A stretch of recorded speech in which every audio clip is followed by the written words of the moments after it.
கடந்த ஓராண்டாக சென்னை பல்கலைக்கழகம் துணைவேந்தர் இல்லாமல் செயல்படுவது மோசமான நிலையில் இருப்பதாக உயர்நீதிமன்றம் கவலை தெரிவித்திருக்கிறார்கள். அதிகார மோதலால் பின்னுக்கு தள்ளப்படக்கூடிய நிலை கல்வியில் இருப்பதாக தெரிவிக்கப்பட்டிருக்கிறது. சென்னை உயர்நீதிமன்றம் இது தொடர்பாக தன்னுடைய வேதனையை தெரிவித்திருக்கிறார்கள். கடந்த ஓராண்டாக சென்னை பல்கலைக்கழக துணைவேந்தர் இல்லாமல் செயல்படுவது மோசமான நிலையில் இருப்பதாக உயர்நீதிமன்றம் தெரிவித்திருக்கிறது. அதிகார மோதல் காரணமாக கல்வி பின்னோக்கு செல்லக்கூடிய நிலையில் இருப்பது என்பது ஏற்றுக்கொள்ள முடியாத ஒரு அவலமாக இருப்பதாக சென்னை உயர்நீதிமன்றம் வேதனை தெரிவித்திருக்கிறார்கள். சென்னை பல்கலைக்கழகத்தை பொறுத்தவரையில் தமிழக அரசு பிறப்பித்த தேர்தல் குழு நியமிக்கும் அரசாணையை ரத்து செய்யக்கூடிய வழக்கில் நீதிபதிகள் இந்த கருத்தை முன்வைத்திருக்கிறார்கள்.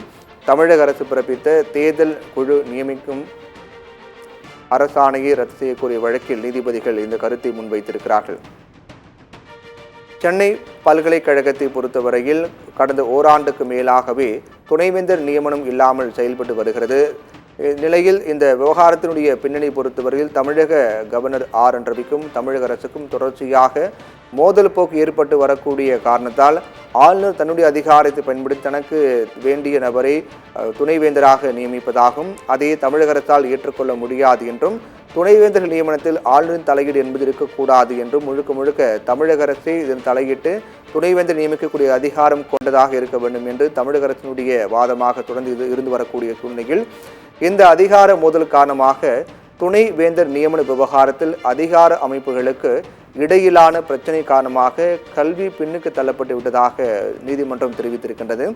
இதுபோன்ற அதிகார பிரச்சனை காரணமாக கடந்த ஓராண்டுக்கு மேலாகவே சென்னை பல்கலைக்கழகத்தில் துணைவேந்தர் இல்லாமல் செயல்பட்டு வருகிறது. இதனால் மாணவர்களுக்கு பட்டம் அளிக்கக்கூடிய விழா அதே போன்றவருடைய கல்வி முறைகளும் பல்வேறு பாதிப்புகள் ஏற்பட்டு வருவதாக கூறப்படுகிறது.